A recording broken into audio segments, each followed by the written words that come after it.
pressure knows where it's at. But suddenly we heard the sirens, and everybody started to run. A jumping out of doors and tables. Well, I heard someone shooting the gun. And we're going to And welcome back to Joe's Live Show. I'm Joe Briggs. Glad to be here today. Our next guest is Mr. Rich Ashooh. Rich Ashooh is a successful businessman, a civic leader, and UNH graduate who spent his career helping build a stronger New Hampshire. On both state and local level, Rich is recognized as someone who brings tremendous talent and vision to every project he undertakes. In 2010, he's ready to take on the challenge of representing the Granite State in Congress. Welcome to the show, Rich. Joe, thank you. So glad for you to be here. Nice to meet you. Again, of course, we saw you at Teddy Gatzis' birthday party. Yep. You've been making the circuit as you go around the first congressional district. Got to get around the state. Is it amaze you at how big the state is when you start to go from door to door, town to town? It's amazing how deep it is. You find that there are places that you thought you knew and you didn't really know. And one going in thought, anybody who's going to run for something, is you really do need to love your state to do it, because you will get to know it very well. And that has been one of the pleasures of running. I love my state. I've gotten to know it really well, and I'm going to enjoy the heck out of it. Well, you're originally a Manchester guy. Yes, and my heart is still here. Yeah, you were born and raised in Manchester. You said Can you it. tell a little bit about yourself, where you went to school, where you grew up? And Well, let me just read a little bit of his bio here, and I'm just going to pepper our All right. discussion with this right. as we go along. And this is right off of his website, richashoohforcongress.com.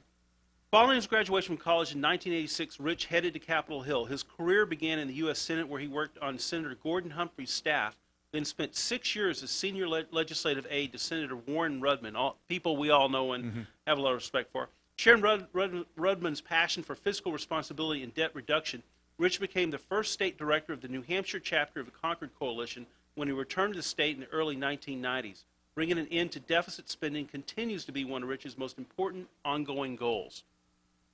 I think that That's says great. a whole lot about you. Yeah. Quick synopsis about you. As soon as you're out of college, you're right into the mix of it.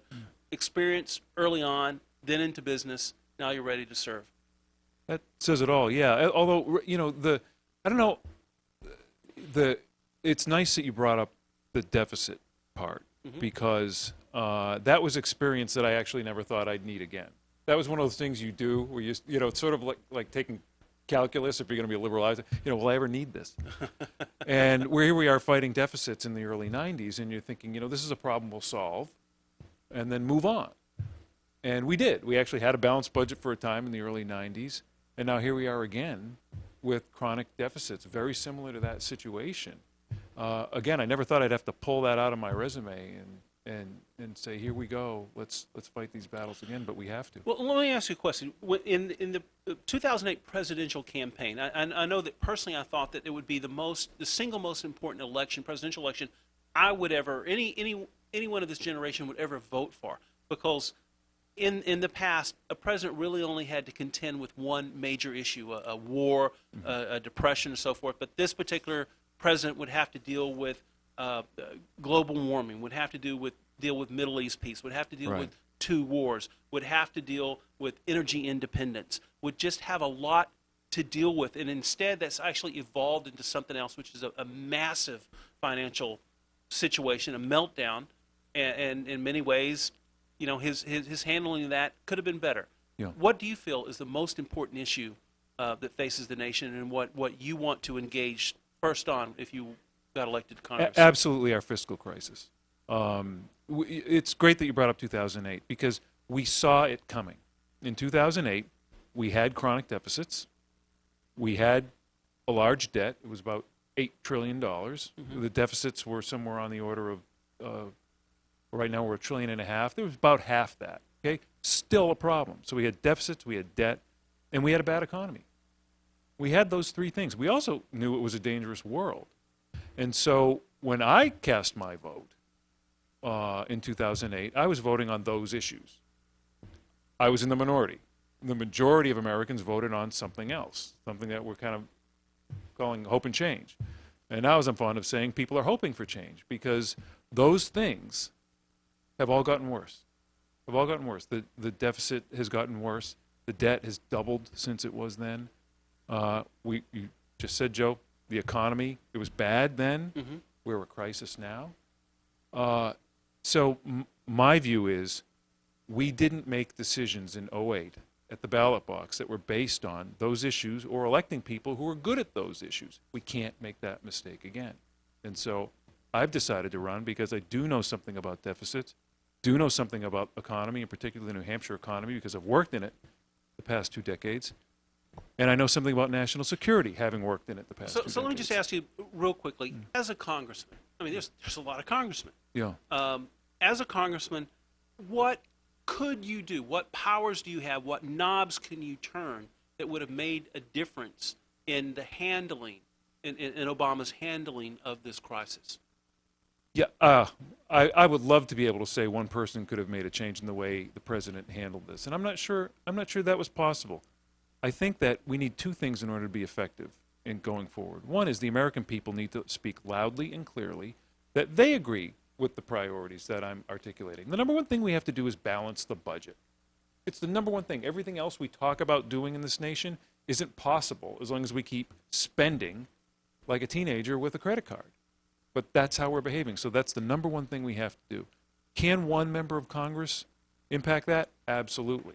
How well will they be able to impact it? It's going to have everything to do with the size of the majority the Americans send to Congress in 2010. Is there distance, is there space between you and for example, Senator Judd Gregg? Because he was for the financial bailout. He was for TARP. He was for allowing the Fed to operate in a blind mode. Is there space between you and Gregg on those Are there things? differences? Absolutely. But do Judd Gregg and I agree on the major issues of the day? Absolutely. He has been a warrior on fiscal responsibility. And quite frankly, we still need him there. But he's also paid his dues, and we'll be sorry to see him let's go. take a phone call. They're going to start shooting in here pretty Great. rapidly. Hey, Eddie, welcome to the program. Do you have a question for Rich Ashooh? Eddie, you there? I'm here, yeah. Yeah. Go ahead, Eddie. Okay. All right.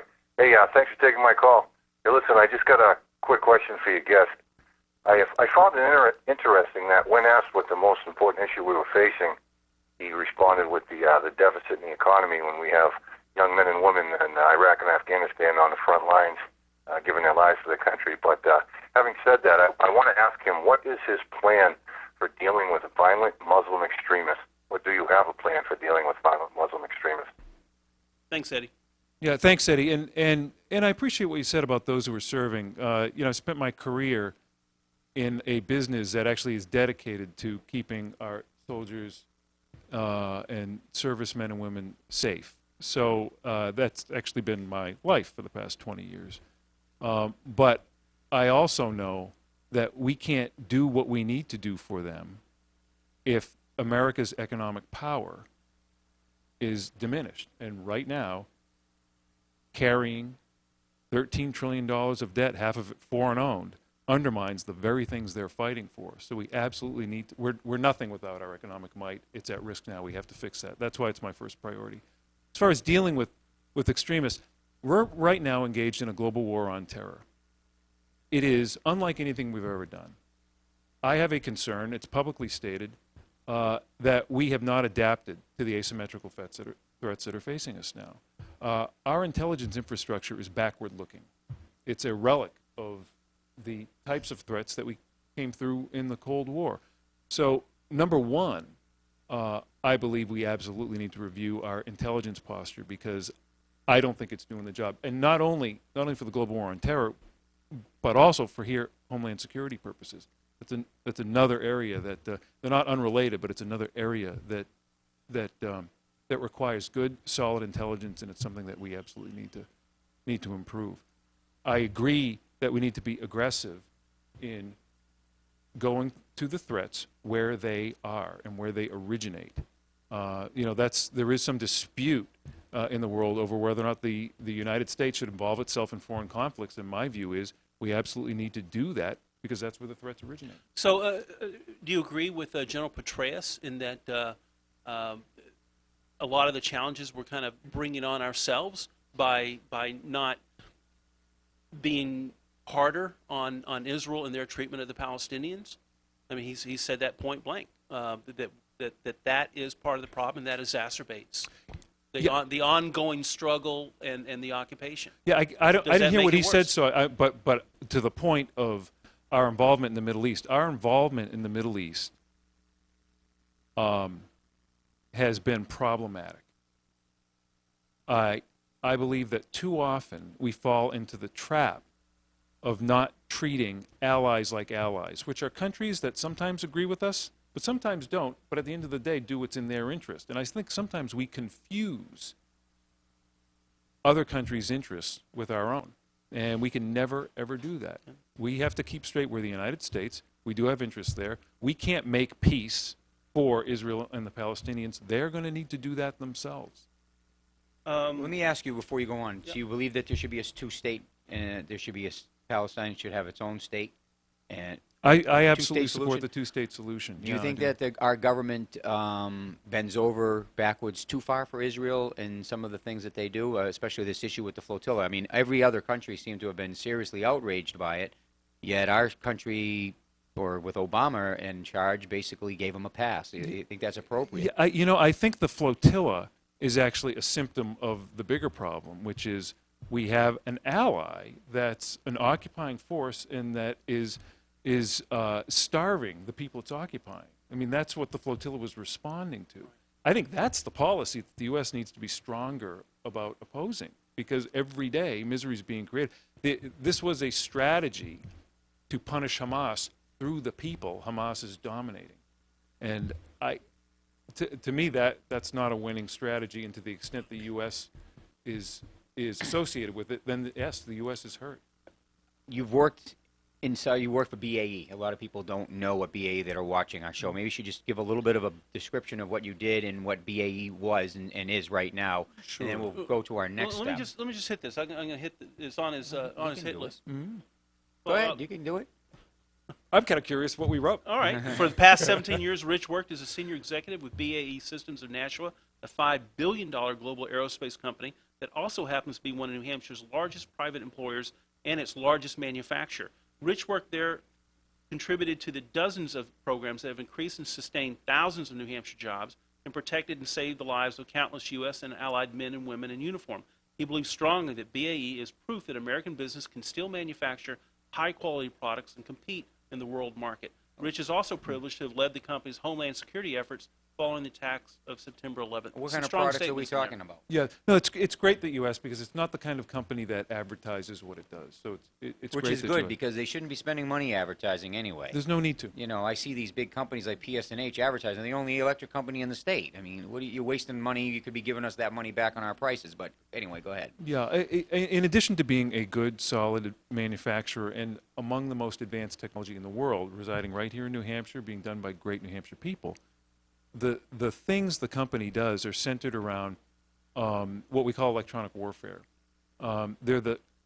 It's the kind of technology that keep our soldiers safe. Generally speaking, right now, helicopters are flying around Iraq. They all have a system on them to protect them from, if a bad guy shoots an infrared guided missile, we have a system on the helicopter that would jam the missile. There's nothing better than saving lives if you're interested in doing a job. And this is I'm incredibly proud of the work I've been able to contribute to at the company. And they do other things like combat identification, certainly some space programs. There's literally thousands of open programs at this company, all of which contribute to the security of our allies, the security of our troops, and security here at home too. What percentage of the BAE's business comes from the government? I mean, as far as About 95%. So or 90 yeah. There's some 95%. dribs and drabs in there, but And- it's essentially. and how many federal. employees does it employ in the state of New Hampshire? There's about 4,500 here in New Hampshire. Major employer. Major employer, yeah, a major supplier. So there's definitely a lot of companies that we work with, because we like. I say we. I'm not there anymore. I left to run, which is an important point. So, but- so some people would say that the best way to protect American lives is not get them involved in half thought out efforts like Iraq. But if you got elected to Congress, what would you owe BAE? Well, I wouldn't owe them anything that I wouldn't owe any other good employer in the district, which is my representation and advocacy in Washington. And that has been one of the joys of moving around the district is, I understand business and I understand technology. And I'm able to understand all the other great companies that, it's not just BAE Systems. There's a reason why by BAE, which a lot of people know is Sanders, Right. that's the Lockheed original, Sanders, yeah, Lockheed Sanders. There's a reason why they're so good at what they do. It is the nature of the people here. And they're not the only ones who do it. There are great companies, Global Relief in Newington, Insight Technology in Londonderry, on and on and on. Great companies that are all doing their version of the same thing. They all need representation, so there's no favorites to be played here. Well, let me ask you a question. Could a company like BAE or Raytheon or General Dynamics or Lockheed, do you think that they could build a high-speed train across this country? Do you think that the only thing that they can build is weapon systems? Do you think that they could actually play a part in redefining transportation or solving other national problems in this country? Well, we already have. There's a great example within BAE Systems where the Army, one of the problems that the Army has is deployable power. When they're deployed in theater, they need to run things. And BAE Systems, working with the Army, came up with a hybrid electric engine that produces far more power than you need to run the vehicle. So it's like a power generator. Well, this has applications well beyond the military. And so we, on our own investment, transition that engine to commercial application. And now, New York City buses all have a hybrid electric engine that came from BAE Systems, working with Daimler Chrysler, and other cities as well. Montreal, San Francisco, all have these hybrid electric engines. A great example of how government investment can be leveraged to solve an existing problem that we have, which is dependency on fossil fuels. I want to ask you a question that's going to follow from this next piece from your bio that I'm going to read. Rich is a recognized leader in both New Hampshire's business and volunteer community. He served on the boards of the New Hampshire Business and Industry Association, New England Council of National Defense Industrial Association. He's a staunch advocate for higher education, having served on the Board of Trustees for the University System of New Hampshire, as well as the trustee for Franklin Pierce University in Rindge. Rich also is the past chairman of the Christy McAuliffe Alan Shepard Discovery Center Commission, the region's only air and space museum. Rich has been privileged by his association with numerous other institutions to make New Hampshire the best state in which to live, including Easter Seals, Veterans Count, the Adult Learning Center, Catholic Medical Center, New Hampshire Charitable Foundation, and New Hampshire Public Television. The question I have is really a question of economic development. When you look at where the good jobs are, they're always around a research university. That's why Boston, with its high taxes, still has lots of, still has companies moving in there. Austin, San Francisco. It's something that's repeated and repeated and repeated. Here in Manchester, we do not have a research university. What could you, as a congressman, do to help us maybe one day achieve that? Yeah, it's a very insightful question because there's a definite link between higher ed and the economy of the surrounding area. In fact, there's three pillars to it: government, business, and higher ed. Those three each have their own distinct roles, but they all need to work together, and they all need to understand each other. You said there wasn't a research institution in Manchester. Well, for a time, I'm not sure there really was in the state. UNH, slightly more than a decade ago, was in danger of losing its accreditation as an engineering school. Now, that was at the time when we were known to be a high-tech state, and the flagship institution was out of step with the economy. This was a huge problem. This was a huge problem. I was one of those who worked together with government. It was business, government, and higher ed. We worked together. We raised funds. We had a plan. And now the engineering school is a gem. It's a gem. We turned it around. 2 lessons in there. 1, those 3 pillars that need to work together. But 2, these things don't just happen. We all need to take responsibility for our community and make those things happen. In that case, I came at it from the business perspective. Since then, I've been on the board and understand the higher ed perspective. As a member of Congress, there's definitely a role for government there because a lot of the great research that needs to occur is government-funded research. So there's definitely good synergy between those three. Right. Our esteemed senator, Jen Shaheen, was successful in bringing home the bacon. She brought home $32 million in workforce housing that built massive apartments that had a Section 8 business model that has attracted people up that need services that, are really hurting the schools because the property taxes that they pay don't cover the services. Mm-hmm. What's the genesis of workforce housing money, and why is that? Why are states compelled to take it? Do you know anything about that? Yeah, I'm pleased to tell you that I don't really know very much about that. And why I say that is, there's so many areas that that really demand oversight and inspection from the next generation of leaders, and that's clearly one of them. But it's just, I don't know what jobs that this workforce is attending to, and that's not the kind of jobs that we need. We need, pharmaceutical, engineering, much higher professional, and I just don't know the direction of that. I think it's one of these cases where they've done more harm than good. Yeah, we tend to label problems and then they become catchy. And for a long time in southern New Hampshire, the catchy phrase was, "We have no workforce housing," and it was absolutely in an area that I was familiar with, which was the southern part of the state. Mm-hmm. Supposedly the problem was bringing in people to the state was going to be difficult because there was no place for them to live. There's no government solution to that. Quite frankly, what we need to do is recognize that other parts of the state offer the same productive workforce, offer the same access to infrastructure that an employer would be interested in, and growing our workforce into areas rather than cramming more housing into the areas where the businesses already are. But I don't think anyone's really thinking that way. If you were lucky enough to be elected to Congress, what would be the first bill you would bring forward? A balanced budget bill. Definitely a plan to balance the budget.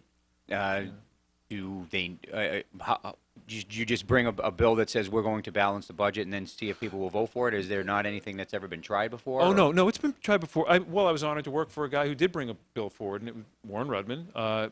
Folks might remember Graham Rudman. The theory there was it took 5 years, and it established top-line budget targets that had to be met voluntarily by Congress, or else sequester, which is an automatic axe, would come in and do the cut itself, and then government would have to readjust. They were forced to come up with a solution like that because Congress wouldn't exercise the will to do it.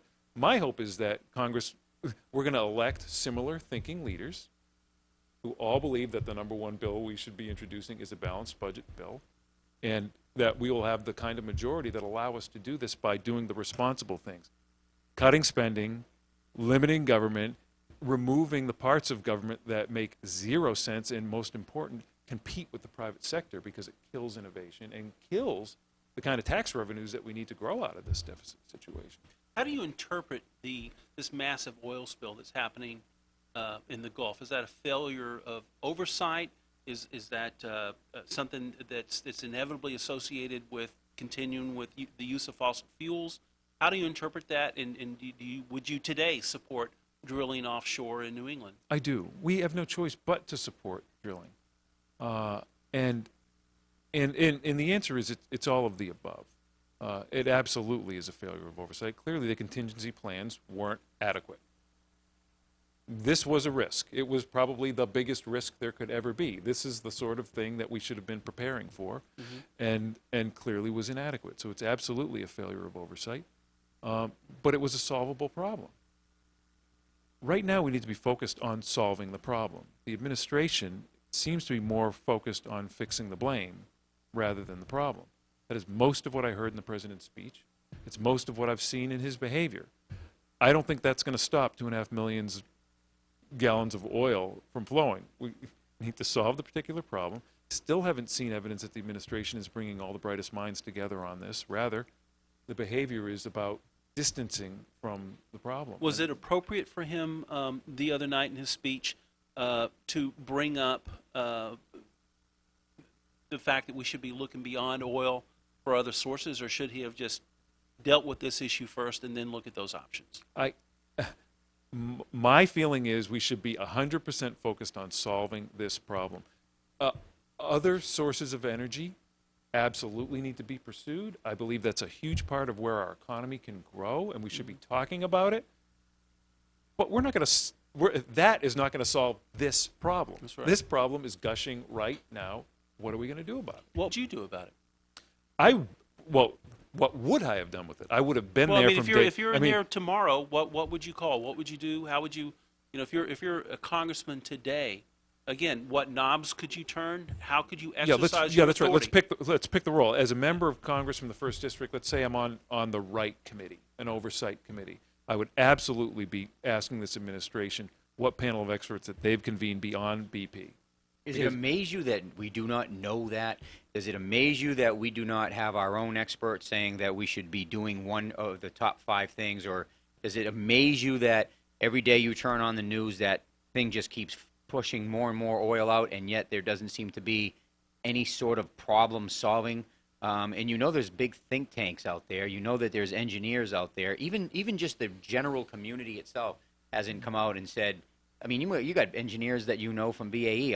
One guy say, hey, it's something that could be done this simply, or doesn't it amaze you that there's not even been suggestions by the president or suggestions by any major leader in the country to say, well, this is what should be done immediately, and this is what could have been done immediately? Does it amaze you that it's just has gone 59 days like this? I am amazed. The behavior, the posture. The reason why this hasn't happened is not because the experts aren't there. It's because of the posture. The president has been aloof to the problem in the beginning. He then became angry about the problem. After he was told by everybody he wasn't angry enough. Right. And now he is trying to become involved in the problem 57 days later.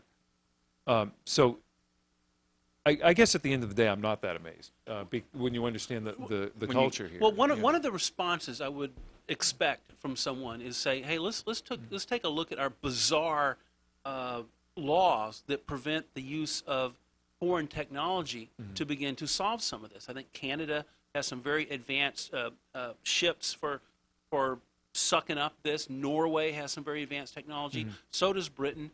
They're not by law, by our I think it's bizarre, the Jones Act. Yeah. I think you have to waive the Jones Act, which the president hasn't done. Yeah. So why is there not congressmen standing doing jumping jacks on the middle of the floor of Congress saying, look, let's get over this, and if they can help, then we've given BP enough time. Let's let some of these other technologies. Does the government have the opportunity? I would think the president of the United States has the ability that's on our shores, it's within our waters, to go in and just say, get the hell out of the way. We're going to do it ourselves. They do, and that may or may not be the right thing to do. Again, it's not one specific thing that can or can't be done. It's the attitude. The attitude is one that still remains aloof from actually solving the problem. He decided to send Eric Holder down to pursue criminal indictments. Those may well be justified and necessary, but that's not going to stop the gushing. But it also sends a bad message to BP, because then BP shut off the microphones and said, we're not going to say anything that's going to incriminate us, because now we have the Attorney General down here. We don't want to do anything that's going to incriminate us any further. So in the effect of sending that guy down, he scared these guys into not probably trying things that may have worked or taking chances on issues. Yeah, we need to get the best out of everybody to solve a problem this complex. And I don't believe the president's goal is to do that right now. I think the president's goal seems to be distance. Now he's moved on to satisfying the claimants, the people who've been economically harmed. That is something we need to do, just as pursuing any potential criminal liability needs to be done. But let's stop the gushing. Yeah. Well, the president, to make that, again, the president uses his power, and I think he does it for effect and to let the people think he's doing something. You don't have to worry about the president suing BP. There's probably 5,000 lawyers that have dropped on and by parachute into Louisiana and the Gulf Coast That's probably that true. will actually to file those lawsuits and start attaching everything they have anyway. So again, it's another one of those.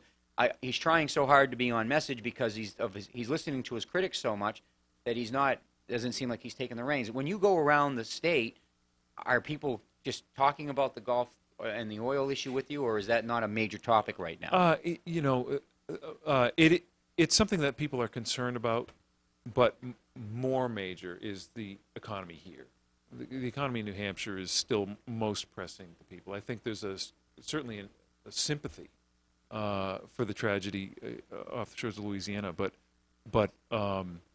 and a certain amount of amazement at how it's been handled. But as each day goes by, I think people will realize that there is a pattern in this administration to distance itself from hard problems. Oh, this deficit, I inherited this economy. At some point, you have to try to solve problems. Do you buy that argument that they inherited the economy, or are they've said it so many times that it's become a myth, becomes a legend, becomes true? But the Democrats controlled Congress for the last 2 years of President Bush's term. They did. And that doesn't seem like that gets beat out and beat on and spoken about enough by Republicans, or as if they're just like, well, it's in the past, we'll let Bush take the blame for it, and we'll let the Democrats off the hook. But it doesn't seem like we're on point or they're on message for that, for people to understand that it's not such a simple answer to say we'll blame it on Bush. Yeah, it's more complex than that. It is more complex, but I do think there are lessons here that we have to derive if we're going to remain the strong nation that we've always been. And the Democrats do need to step up to the fact that the root of this crisis had its origins in a feel-good policy called the Community Reinvestment Act. The feel-good policy was, let's put everybody into a home, but let's do it by lowering standards to qualify for mortgages. Well, yes, it feels good to have people in a home, but that's not what makes America strong. What makes America strong is qualifying for a mortgage. And then the home is the symbol of your success. So you work hard, save your money, have a job, get good credit, and then you get the mortgage. That policy undercut the achievement in order to get to the goal. Is that let's end run the process and get people in the home. And we all know what's happened since then. Fannie and Freddie. This is a policy that was driven by Democrats, and we had a meltdown from which we're still recovering today. What is the lesson we should have learned from that? Healthcare, another feel-good policy. Wouldn't it be nice if everybody had healthcare? Well, it's very nice to wave the magic wand, but in so doing, we're hitting what makes America strong. But that's not what Obama said. I think he had the challenge. To be perfectly honest, I think he had the challenge right. I think the people that ended up executing it bumbled it beyond belief. Harry Reid, Nancy Pelosi. The challenge was right. The problem, he said, was the cost. And how he bungled it up is he let Congress take it from there. But he was right. The problem is the cost. I wish I could agree that that's what he was saying. What I heard was cover everybody. I did not hear him say Yeah, that. I certainly heard Nancy say that. Yeah, others were, and Ted Kennedy said it. That universal coverage is a right, not a privilege. That was sort of the rallying cry. It says if we made these in New Hampshire, then we'd have the worker building this thing would have about $16,000 worth of health care in this, and I don't need to have to tell you that, right. that his counterpart in Norway wouldn't. Right. And that goes directly to the bill of materials and to the price on the shelf. You see these two on the same shelf. Which one are you going to pick up? Right. That's the problem. And I think that is exactly how Obama articulated it. It really got screwed up, though. Yeah, it did. It did. And I'm not as quick to let him off the hook because he was, because we all on cost. He's the captain of the ship. He screwed this one up. Well, no, I don't. I believe cost was what people were articulating. Americans across this nation were saying we need affordable health care. The answer they got from Congress, and I believe the president as well, was universal health care. That's what you were really asking for. And oh, by the way, government provided universal health care. Strike two. Strike three was mandated government provided universal health care.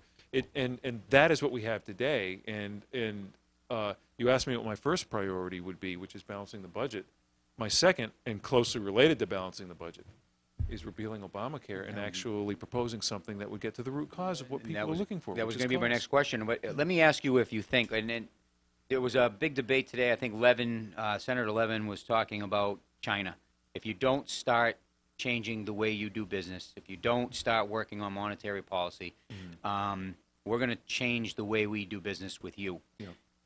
It's one thing to talk about universal health care for our own people in our own country, but at the same time, it's unfair to burden businesses with that when other countries are beating us to death with their exports. Right. How do you rationalize? Is it just that we're so far ahead, and they're trying to catch up, and by the time they get their unions, when they start having unions and picketing and striking, and they get the better wages, is that the catch-up game? Are we going to have to slow down to let them catch up, or are we going to have to change our policies with other countries to force them to catch up, or just not do business with them anymore? Yeah. First of all, it goes back to why I believe the first priority needs to be balancing the budget. The fact that China owns most of our debt makes it really hard to negotiate with them. How big can our stick really be on monetary policy, our trade imbalance with them, human rights, whatever? There's tons of issues. How big can our stick really be when they own our debt? So we absolutely have to get that under. But the thing that's always kept us working with China has been our commerce. We are, even though there's a trade imbalance, we have a large trade association with them, and I believe that needs to continue. I think threats, though, on their monetary policy can become hollow until we all get out on the table the fact that they're holding the cards on our debt. And they basically laugh at us when we say it anyway. They just basically laughed at Obama when he came there and basically told him, hey, what are you going to do about it? You know? I mean, it's unseemly for look, we're still the greatest nation. We're still the greatest economic power. I want to stay that way. But it's unseemly for the Chinese to be giving us advice. Well, and we're in a position where they actually feel the Democrats behind Bill Clinton are proud, and often I hear this over and over again, that when he retired as President of the United States, he left this country with a surplus. And if you look back at how he did it by not spending money on the military. And how are you going to cut the budget? I mean, we're paying for the war in Afghanistan. If you took us out of those, how much money do we save? How much money do we? Well, my God, we we're not have to spending deal a with? big dig a month in Iraq All right, for 76 months. Well, that's Now- leading up to that question. All right. So what do you? I mean, what are we going to do about it? Well, we are, but again, we had a deficit 3 years ago. It was about $250 billion. We now have a deficit that's $1.5 trillion. It's not because we were overspending on the military, even though there's absolutely savings to be made in the military, and we are close to being very We're even overextended. more arrogant than that. Weren't we loading cash into suitcases and flying them over in a DC-10 and handing it out? I mean, it's more arrogant than that. Yeah. At least before, if we spend something with BAE, at least we got a piece of electronics out of it. Yeah, we did. But the point being, the real money has been spent over the past year on so-called stimulus, close to $1 trillion, $870 billion, on paving roads that didn't need paving, on weatherizing universities that didn't need weatherizing, things that government didn't need to be spending money on. And that's absolutely where we need to start, because as we sit here and talk, it doesn't call for bright ideas.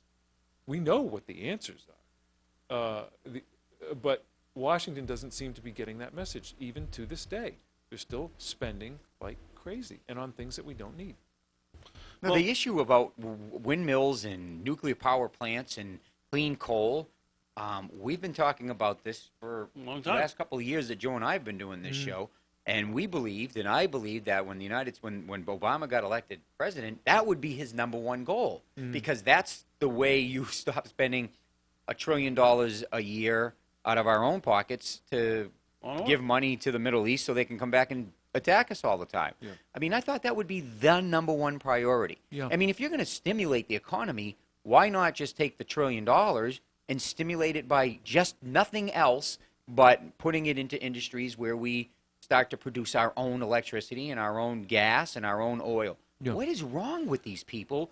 Is there a disconnect I don't understand what happens to these people when they leave Manchester and they get their little bag. They seem like pretty normal. They want to go down there and change stuff. And I don't know if there's something at the border.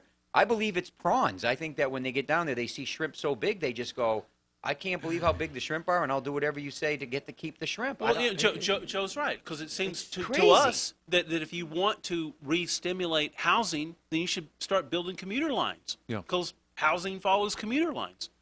Well, let's ask ourselves why. These are problems that have been around for a while, and why haven't they been solved? And I believe there's two reasons. One is Congress does need to change the way it does business. You know, when you're saying what happens to people, I assume you're talking about members of Congress. Right. I mean, how often, for 30 years, we've been talking about the need to get off foreign oil, and why doesn't it happen? And Congress absolutely needs to lead by example, but we don't incentivize productivity in Congress. What do we incentivize? Longevity. The system is designed for people to go down and stay down. Right. First of all, it's a seniority-based system. It works like a union. You can't get anything done unless you've stayed long enough to climb in the ranks and then get some power, and by then, you're a part of the system. You can't change it. So you can help me do this, because this is one of those things where I'm not big on changing processes. I believe generally a person with the right ideas and the guts can get something done. But this is one where it would really be helped by a change in the process. Trash the seniority system, because that's only incentivized people to keep coming back and coming back and coming back. Well, now you're talking. Secondly, let's term limit committee chairman. Right now, you can sit on top of a committee forever. Would we really care about Barney Frank or Bob Byrd or Charlie Rangel or any of those people if they had 4 years to get something done? Or Carl Levin. How long has Carl Levin been chair of the Armed Services Committee? Probably a decade now. Yeah. Okay? That we don't need a law to do, by the way. If we want, as Americans, that's something that we can demand of our leaders. There are other things we could do, like freeze their pay, get rid of their pensions. That would do. But I think as far as problems, there's no incentive to get down and solve these problems right away, or to bring the people who have the best ideas forward. I mean, my view is, look, I know something about deficits, I know something about national security, and I know something about the economy. That's why I'm running. I want to bring those skills to bear now. I don't want to wait till I get reelected 4 or 5 times to be in a position to do something about the problems that we're talking about. I got a question. Jerry, call back. We lost you. Yeah. We have an amazing resource that I think most people don't even know about, but they're amazing resources. There are national laboratories, Lincoln Laboratory, Lawrence Livermore, Los Alamos. When you go into these places, if you're able to go because of the security, they're just a collection of enormously intelligent, super high educated people, and they just get a nutty when they're handled an impossible problem. And that's what they do. It doesn't have, sometimes that problem is how to detect IEDs. Sometimes that problem is how do you get to the moon. How can we use these incredible resources to solve national problems that they are ready to provide insight to something like this BP oil thing? How or how to build high-speed rail instead of buying it from China? It's a very insightful question, and I believe, and I have said to this point, the national labs need a radical makeover. They need a radical makeover. Here's why. And having done some business with them, it's derived from experience. But it gets back to the question of why haven't we solved these things? Rail, oil in particular, because remember, National Labs are part of the Department of Energy. Yeah. Department Coal of Energy was gasification. essentially created Right. to eliminate our dependency on foreign oil. Hasn't happened yet. Why not? The national labs, all those things you talked about solving, I don't believe the national labs are the place to solve them. I believe they can facilitate and they can fund. But the real power, it's not going to be windmills and solar panels. It's going to be things we don't even know about yet. And it's going to be because of some risk taker, probably who had some experience in government, but it's probably in the private sector with a really good idea, who wants to take a risk and is going to invest in this thing. And why hasn't it happened? Because generally speaking, they run up against the national. Or they obscure the view of some politician. Hey, Jerry, welcome to the program. Jerry, you there? Yeah, I'm there. I can hear you now. Yeah, go ahead, Jerry. Yeah, I just have a question for Mr. Ashooh. I guess it's more or less wanted to know what your opinion might be. I completely agree that this deficit that we have is totally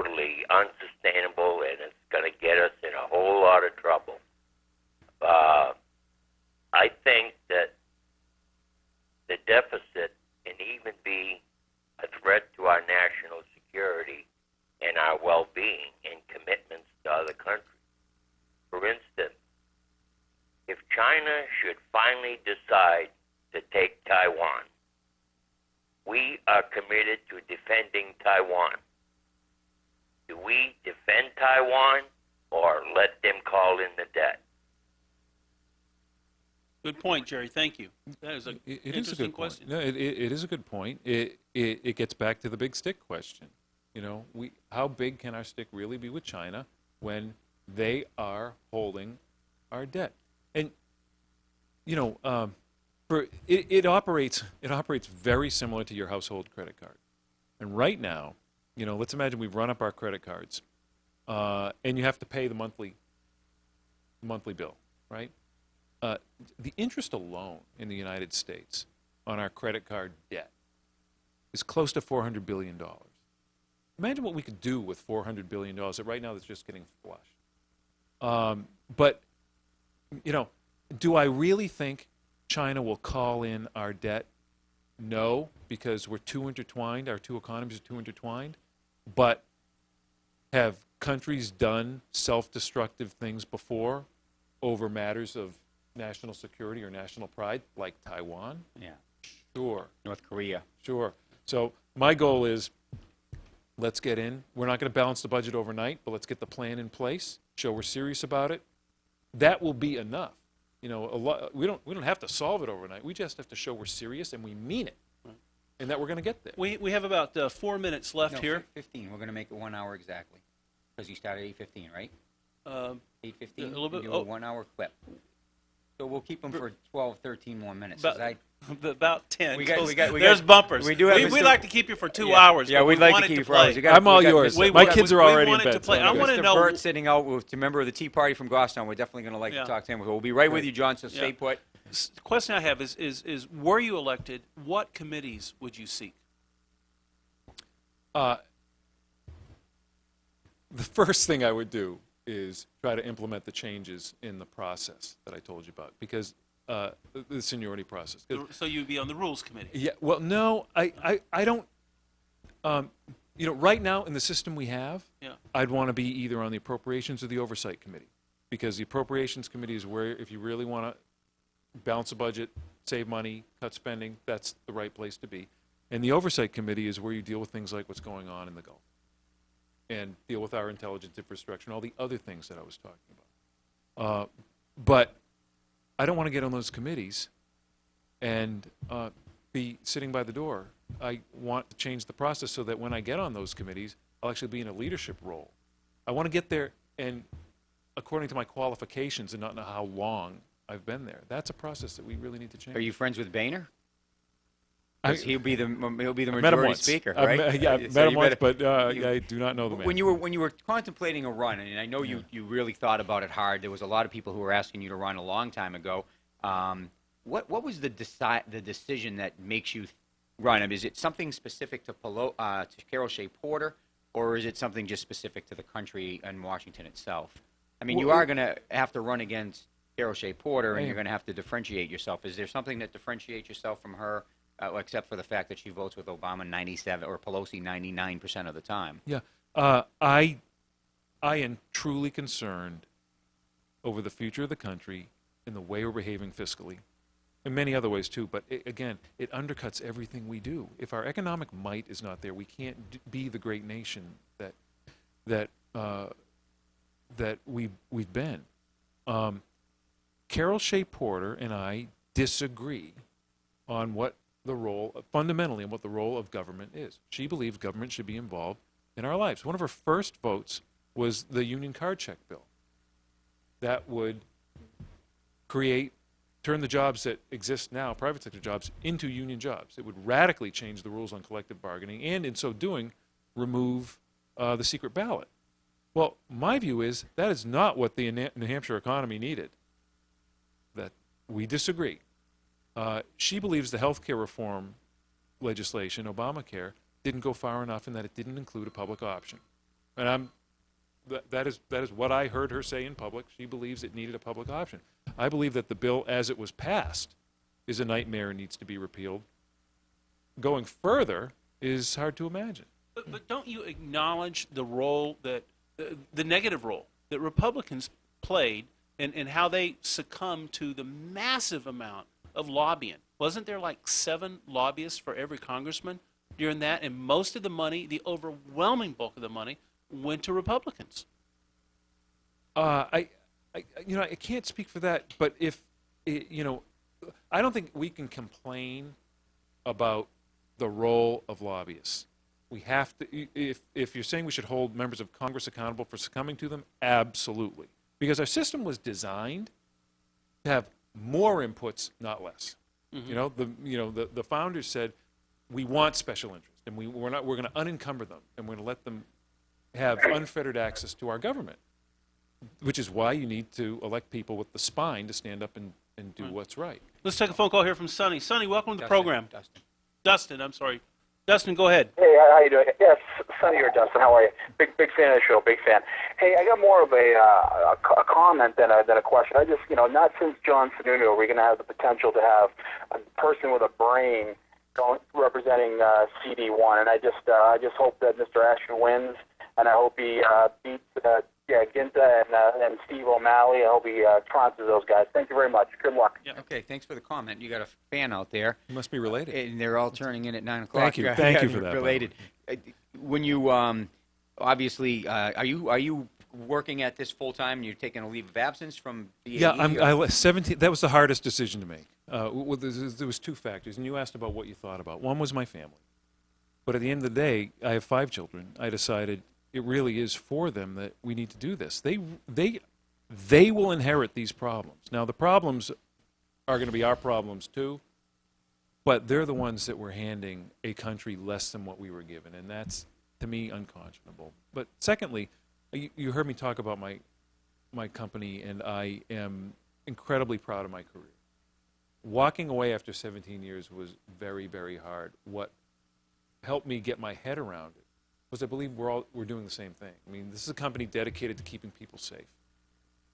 We protect those who protect us is their motto, and I believe that that's the role here for a member of Congress. Their role is to go down and use their position to keep our troops safe, to provide for our nation, to ensure our safety and security. Well, if you prevail in the primaries and debate against Carol Shea Porter, you'll find that she's been building a base, saying she's been defending and standing up for veterans. Mm-hmm. Certainly veterans on health care, on issues of traumatic brain disease, on post-traumatic stress syndrome, which is real, on suicides and so forth. She really has been making an attempt to stand up for veterans, getting them the care that they need. How can you compete with her on that? I can only talk to the veterans that have joined my team, who tell me a different story. And I do not want to be dismissive of any efforts on behalf of our nation's veterans. We can't do enough. And so I absolutely salute her for the sincerity of her views. But my Veterans Coalition tells me a different story, and it's representative people like Griff Delanis, Paul Chevalier, Gary Sear, great people who've served, who understand what we need to do for our veterans. And, again, I've been spending a fair amount of time working in an industry that's dedicated to ensuring that these people come home as veterans and not KIAs. Well, I think that is one area that she seems to have developed some traction in there. I think you're right in that she's going to get some grief about how Obamacare evolved. And she was really hard for that public option and actually sold out to her constituents by taking the lower package in her mind, because she was adamant for that public option, and she was not going to vote for that package. And then she was one of the 17 or the holdbacks that really, the step back group and those Stupak group and those guys that were like, we're not going to vote for this until we get that, and then they succumbed. And again, a woman who or a politician who sold out on her own principles. The Iraq War, she got in there based on the fact that we shouldn't have been in Iraq, we shouldn't have been in Afghanistan, and she sold out on that. She supported completely all sold of out the on that. supported all of the bills that spent money and gave more money over there. So I'm sure that on a principled basis, she's not winning any favors or friends from the people that she got elected by. Yeah, I am as somebody who's worked in the New Hampshire economy and and worked for a large private employer, I wasn't asking on behalf of any of our employees, nor were any others asking to change the rules on collective bargaining in favor of unions, and that's the first thing she did. I don't know where the cry was from constituents for that. She believed it needed doing. Buyout for the car companies was not after this the stimulus package. There was another stimulus package that she voted for. Yeah. Again, now they're asking for another $50 billion. Yeah. And Not what needs doing. No. Not what needs doing. What business needs, what our economy needs, is stability. Balance the budget, provide access to credit and capital, and some tax stability. Those three things, simple, effective, and would get out of the business's way and unshackle them. That's not what we've been doing. We've been tormenting business with one promise of instability after another. But right now, today, before Obamacare, after Obamacare, business is straddled, just like all the cities and towns, by the cost of health care. And say what you want about Obamacare, the city of Manchester doesn't have it. We pay $27,500 a year for a teacher's point-of-service health care account. It's nuts. But that doesn't. But just because you put it on the government's dinnerware and you make them pay for it doesn't mean we're not going to still pay for it. No, we are. Trust me, and Joe, I hear what you're saying. The real tragedy here isn't Obamacare. It's that we missed the mark. We didn't address cost. So we need to plow Obamacare under and then go back at this. And we need to transform our health care system. Do you think that Republicans would be willing to shed all the campaign financing and all the money that they were all If taking? they are who they say they are, if they stand to the principles. Would you hold Max Baucus accountable? Would you challenge these individual guys? He's a Democrat. Well, him and who's the guy with the bumper in Montana? Yeah. To me, this is the water's edge where party needs to stop. Everybody agrees that the healthcare costs are unsustainable and job killers, by the way. There are things we can do about it, absolutely, and they go beyond what people hear about, such as tort reform. The fact of the matter is, we're going to have to dig deeply into Medicare reimbursements because Medicare drives the system in this nation. And all Obamacare did was make Medicare weaker and didn't address the root cause of why reimbursements don't work. There's a great company not far up from where we're taping right now. They make a prosthetic leg. Now, the best, newest prosthetic leg costs $40,000, but lasts 5 years. The standard prosthetic leg costs $20,000, but only lasts 1 year. So, which would you rather do? Pay $40,000 for 5 years or $20,000 each of 5 years? Any rational person would say, not only do the $40,000 for the 5 years, but what that gets you is a better leg and a more productive person who's owning that leg. Which do you think Medicare reimburses? The $20,000 1-year leg, year after year after year. Do you know how much cost gets wasted in that one example? That one example. Medicare is at the root of that issue. That is what we need to address in this country. Only we need to address it across the system. Well, one of our bloggers said that you getting in the race has definitely made the race close because that's just the person's interpretation. Because Gintig jumped in early, thought he was going to scare everybody out, and then all of a sudden some big names got into the race and has made it interesting. What's your feeling in September? You're obviously raring to go. You got a machine behind you. You got a I mean, tell us what's going on your campaign. Well, it has been a completely rewarding experience. Never having run before, but definitely being dedicated to the community. This has been an experience for me. I've been humbled by the support I've gotten. Here's what I think is going on. I got in because I shared concerns that a lot of voters have. Country headed in the wrong direction. Economy headed in the wrong direction. Debt and deficit that threatens to crush us. And then a constant concern over our national security. Those were the things that I was concerned about as a father of 5 and a New Hampshire resident.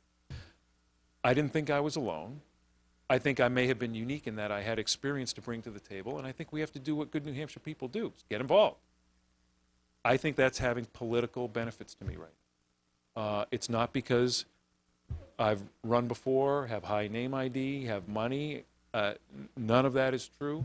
I think it's because I'm feeling what other people feel, and I'm willing to do something about it. Well, you've got a Facebook ad. If you want to tell people how they can get to know you or and get to meet you or talk to you or call you, take your 2 minutes to kind of wrap it up. Sure. And Wonderful. Yeah. No, it's a well, if this is the moment for me to wrap up, I have to thank you guys, because this is an incredible venue. It allows us to really delve deeply into the issues, and as you said at the outset, Joe, these are not easy issues. One after the other, there are critical issues that need some real thoughtful behavior and thoughtful leaders who aren't thinking about getting reelected in the next 2 years or getting into this because it's a career change for them. We need people focused on solving problems.